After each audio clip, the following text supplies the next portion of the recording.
Manawaker Studios Flash Fiction Podcast is supported by patrons on Patreon. To find out more or to add your support for as little as $1 a month, visit patreon.com/Manawaker.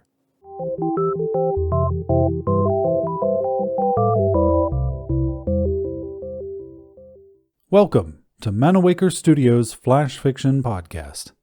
I'm CB Drogi. This week, Walls of Nigeria by Jeremy Szal.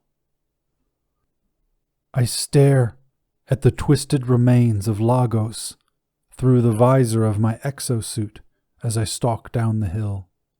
Buildings crumble and slide into the sea. Coils of fiery smoke curl up to the sky. So much work, so much craftsmanship, gone in weeks. I'm panting as I continue down the hill. With the cooling system broken, I'm swimming in sweat inside this thing. It's gunmetal gray, covering me from sole to scalp and weighing several hundred kilos. If it weren't for the hydraulics built along my spine, moving in it would be impossible. I have to make extra effort to control it now. The suit seems to have a mind of its own, canceling my HUD commands, seizing up at random intervals, cutting off my sensory details. I'm nearing the school I used to attend, years before any of this happened. A few lone palm trees remain, fronds swaying in the sour wind. I remember being in class one stifling Tuesday. Me and Tendai trying to sneak out when we first heard we'd captured one of the Kdasu. After all these years, we'd finally got an alien. There are remains of a soldier over by the school. An art mural covers the wall, unfinished words scrawled on blasted brick the color of red earth. Chalk lies strewn on the ground. Even though his armor has been cracked open, it still pulses with blue bioluminescence. The suit had grown into his flesh like a graft, the metal and mat and wires worming through his dark skin like tendrils. I step over empty coconut shells to check his suit's reading to see when he died. Almost 3 months ago. He'd been wearing his suit for only 2 months, and he's this far gone. I've been inside mine for 2 years.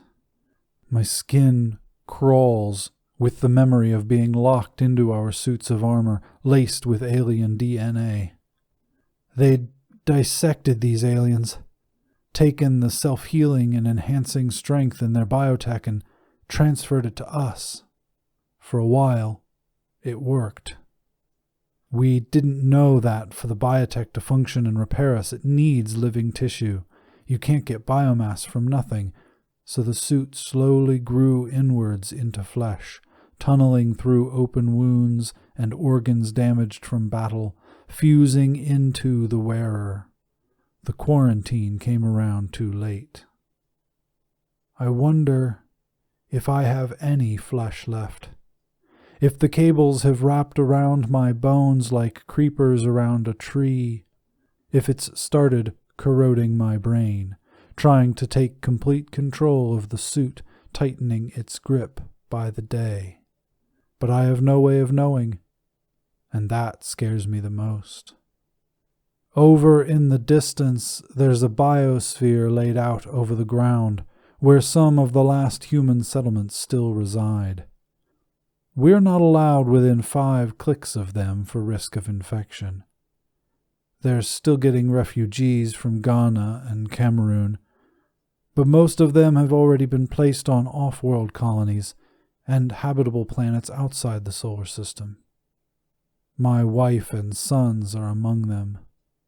Ben should be 6 years old now, and Amika 8, maybe 9.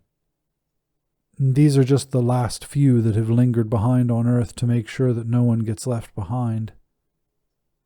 No one except us. I log into my commander's channel. Takes me 3 tries to get it right, The suit attempts to cancel it, but I manage it. You still out there, son? The grizzled face of Commander Somodina pops into my bottom right vision. I thought you were dead. I wish I was. I truly do. I'm still here. I wish I could help, but we can't let any of you stained inside the sphere. We can't let the biotech virus spread, especially not to the new colony. My jaws lock, and my muscles tighten against my armor. After everything we did, I spread my arms, armor plates like fetters round my wrists. We fought for this city with everything we had. And look what happened anyway. He shakes his head. They sent their entire fleet and destroyed it. No matter what we did, how hard we fought, it wasn't enough. By the time we'd destroyed the last of their ships, our world was broken. I crane my neck to look at the sky. Somewhere, out in the giant cosmos of space, is my family. At least, let me talk to my wife one last time. Let me send a message. Cannot be done. We can't tell you where the colony is. What if they capture and torture you? Besides, your armor will store the location. All others stained are in the same position.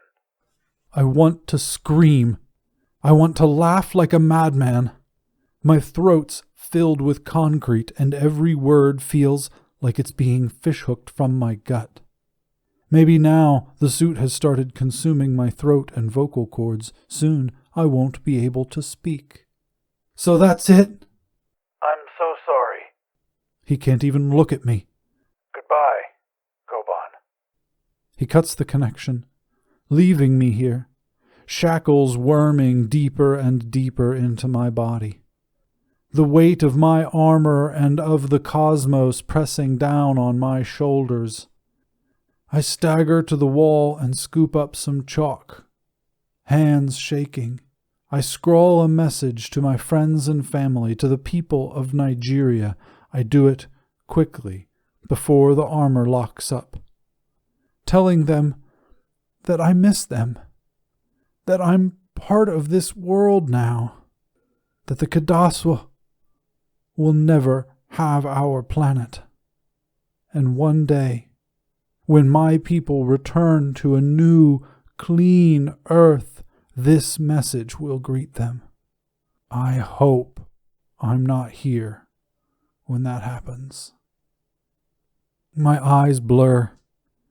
It could be tears, or could be the suit trying to obscure my vision.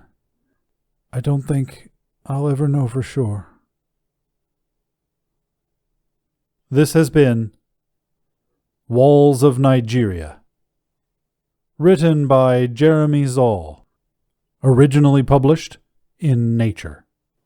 For more information about Manawaker Studios' other projects, including books and games, visit manawaker.com, which is also where you should go to learn more about the authors featured on this podcast or to get details about submitting a story. The Flash Fiction Podcast theme song is by Kevin MacLeod. Manawaker Studios' director of DICE is Ben Baston. I'm CB Droege. You can follow me on Twitter and Facebook at CBDROEGE. Thanks for listening.